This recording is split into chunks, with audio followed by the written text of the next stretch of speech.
آپ کو میں سب سے پہلے جو صحیح بخاری میں جو اللہ کے رسول کی حدیثوں کی سب سے زیادہ اوتھینٹک کتاب ہے، اس کتاب میں یہ حدیث درج کی گئی ہے کہ ایک بار اللہ کے رسول صلی اللہ علیہ وآلہ وسلم ایک مجلس میں کچھ گفتگو کر رہے تھے۔ اتنے میں ایک شخص آیا، گاؤں دیہات کا رہنے والا، اور اس نے آتے ہی ایک سوال کیا اللہ کے رسول سے کہ قیامت کب آئے گی؟ اس وقت آپ نے جو جواب دیا وہ یہ تھا، اذا ضیعت الامانہ فانتظر الساعہ، جب وہ وقت آئے جائے کہ جب امانت ضائع کی جانے لگے گی تو اس وقت قیامت کا انتظار کرنا۔ اس نے مزید وضاحت طلب کرتے ہوئے پوچھا کہ یہ امانت کے ضائع ہونے کا کیا مطلب ہے؟ کیسے ضائع ہوگی یہ امانت؟ تو آپ نے فرمایا، اذا وسد الامر الى غیر اہلہ فانتظر الساعہ، جب ذمہ داریاں نااہلوں کے سپرد کی جانے لگیں تو پھر انتظار کرنا قیامت کا۔ ہم لوگ اپنی اردو زبان میں جو امانت کا مفہوم سمجھتے ہیں وہ بہت ہی محدود ہے، لیکن قرآن و حدیث کی زبان میں امانت کہتے ہیں ہر بڑی ذمہ داری کو۔ تو اس حدیث میں جو اللہ کے رسول نے فرمایا اس میں ایک بات یہ بتائی کہ جب ذمہ داریاں ایسے لوگوں کے سپرد کی جانے لگیں جو اس کے اہل نہ ہوں، تو سمجھ لینا کہ اب یہ آخری دور آ گیا۔ اب یہ ذمہ داریاں سرکاری بھی ہو سکتی ہیں، حکومتی بھی ہو سکتی ہیں، اداروں کی بھی ہو سکتی ہیں، دینی قیادت، مذہبی رہبری، اور ہمارے مسلم اصطلاح میں افتاء اور قضاء، یعنی مسائل بتانا، احکام بتانا، مقدمات کے فیصلے کرنا، اوقاف اور قومی امانتوں کا نگراں بننا، ان کا انتظام کرنا، اس طرح کی جتنی بھی ذمہ داریاں ہیں وہ دنیاوی ہوں یا دینی ہوں، جب وہ نااہلوں کے سپرد کی جانے لگیں تو یہ قرب قیامت کی ایک نشانی ہے۔ یعنی جب یہ رواج ہو جائے، اس کا مطلب کیا ہوا؟ اس کا مطلب میرے اور آپ کے لیے یہ ہوا کہ یہ غلطی ہم کو نہیں کرنی ہے، ہم کو بچنا ہے، اس سے ہم کو بہت واچفل رہنا ہے۔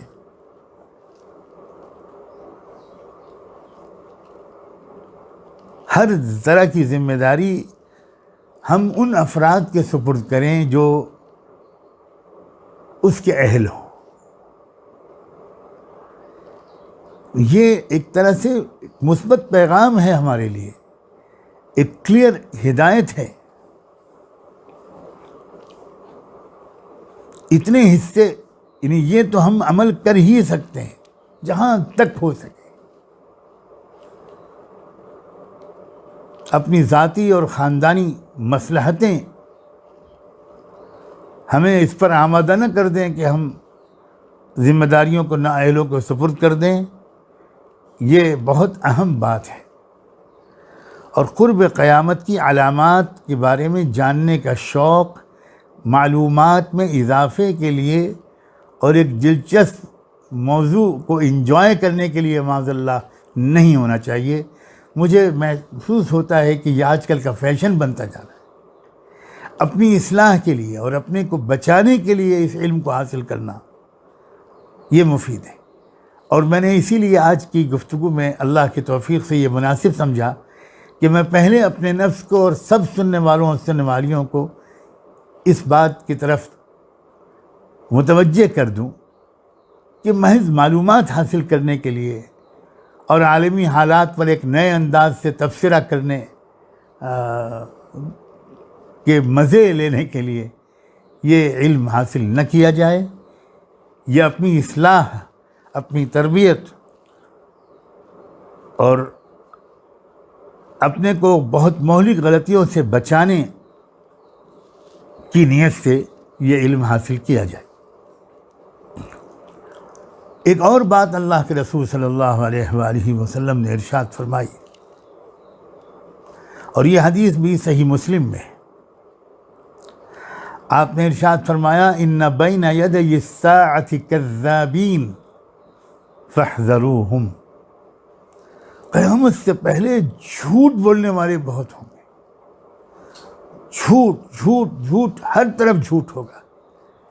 تم کو چاہیے کہ تم ان سے ذرا چوکنا رہنا، بچ کے رہنا۔ اب یہ کسی ایک ملک کا مسئلہ نہیں ہے کہ فلاں ملک میں جھوٹ بولنے والوں کی سرکار بن گئی۔ یہ ایک پوری عالمی کلچر ہے، یہ ایک جھوٹ ہر طرف پھیلا ہوا ہوگا اور جھوٹے لوگ چھا جائیں گے۔ اس کا مطلب کیا ہوا؟ اس کا مطلب یہ ہوا، میں یہ عرض کرنا چاہ رہا ہوں کہ جن بیماریوں کے بارے میں بہت زیادہ الرٹ رہنے کی ضرورت ہے وہ ہے اس جھوٹ۔ اب جیسے آج کل ایک ہی بیماری کا چرچہ ہے اور برابر کہا جا رہا ہے احتیاطی تدابیر، احتیاطی تدابیر، احتیاطی تدابیر، ماسک بھی استعمال کرو، گلوز بھی استعمال کرو، بار بار ہاتھ دھو، فاصلے مینٹین کرو، وغیرہ وغیرہ۔ تو اس کا مطلب یہ ہوا کہ ایک زمانہ ایسا آئے گا جس میں جھوٹ کی وبا عام ہوگی، اور پھر اس کا مطلب یہ ہوا کہ آپ کو بتانا مقصود نہیں ہے، بلکہ مقصود یہ ہے کہ اس زمانے میں ایک اچھا انسان بننے کی خواہش رکھنے والے کو جس پہلو پر بہت زیادہ اور سب سے زیادہ توجہ کرنی چاہیے، وہ اس میں صرف کرتا ٹوپی اور داڑھی نہیں ہے، بلکہ یہ ہے کہ یہ دیکھنا چاہیے کہ میرے قول اور عمل دونوں میں کہیں بھی جھوٹ شامل نہ ہو۔ اس زمانے میں واقعی جو شخص جھوٹ سے بچ گیا وہ کامیاب ہو گیا، اس کا کردار صاف ہو جائے گا۔ یہ ہے مقصود کی سلوک و تصوف کا، بیعت ہونے کا،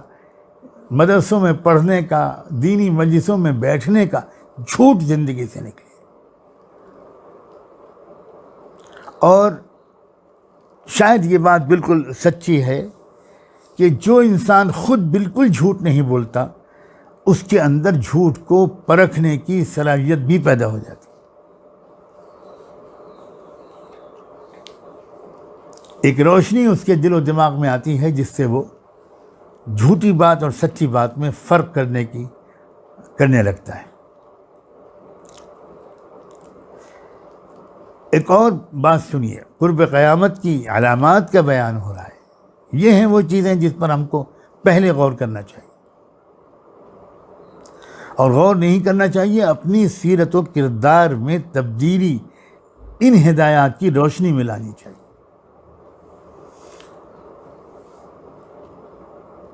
حدیث کی مشہور اور معتبر کتاب سنن ترمذی نے روایت کیا ہے، اللہ کے رسول صلی اللہ علیہ وسلم کا یہ ارشاد، آپ نے فرمایا، جب قومی سرمایہ کو، مال غنیمت کو ذاتی دولت بنایا جانے لگے، جب قومی سرمایہ کا غلط استعمال کیے جانے لگے،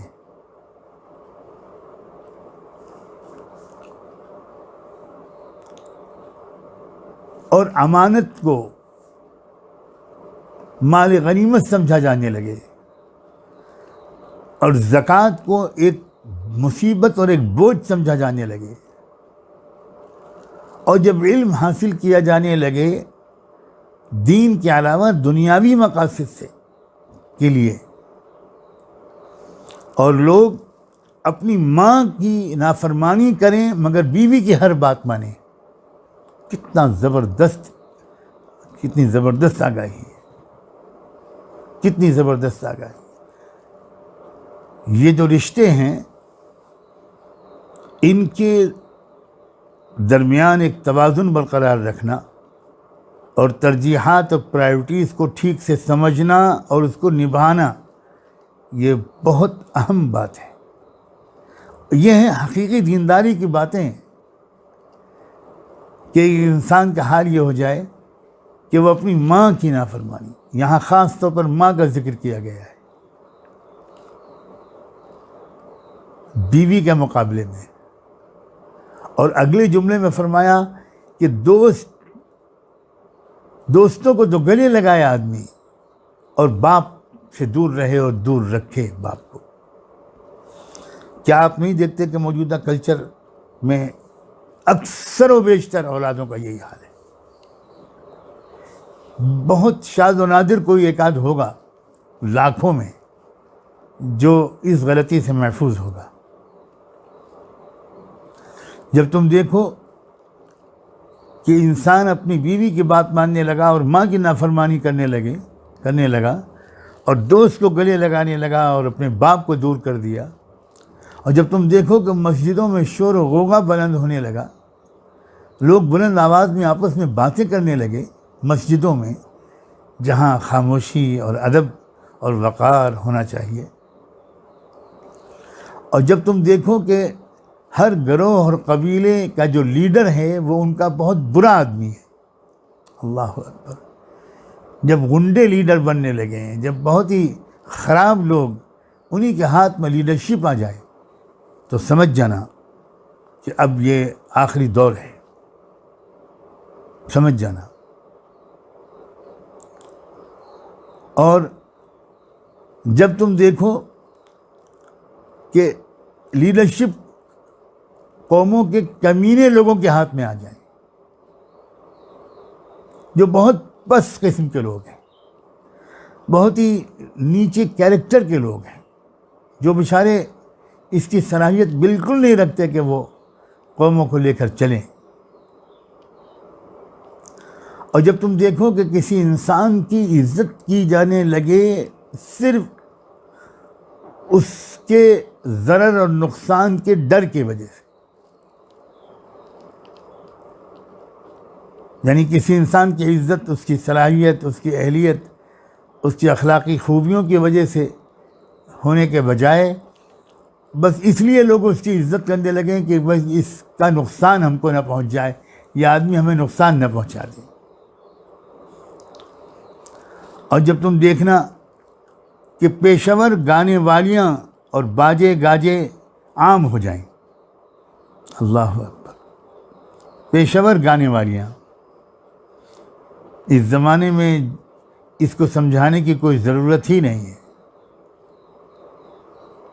اور گانے باجے، میوزک، ناچ، تماشے عام ہو جائیں اور شراب پی جانے لگے، اور امت کے ہر آنے والے اپنے بڑوں پر تنقید کرنے لگے، لعنت ملامت کرنے لگے۔ اس زمانے میں تو کیا وہی آدمی بہت روشن خیال مانا جاتا ہے جو اپنے پورے ماضی پر تنقید کرے۔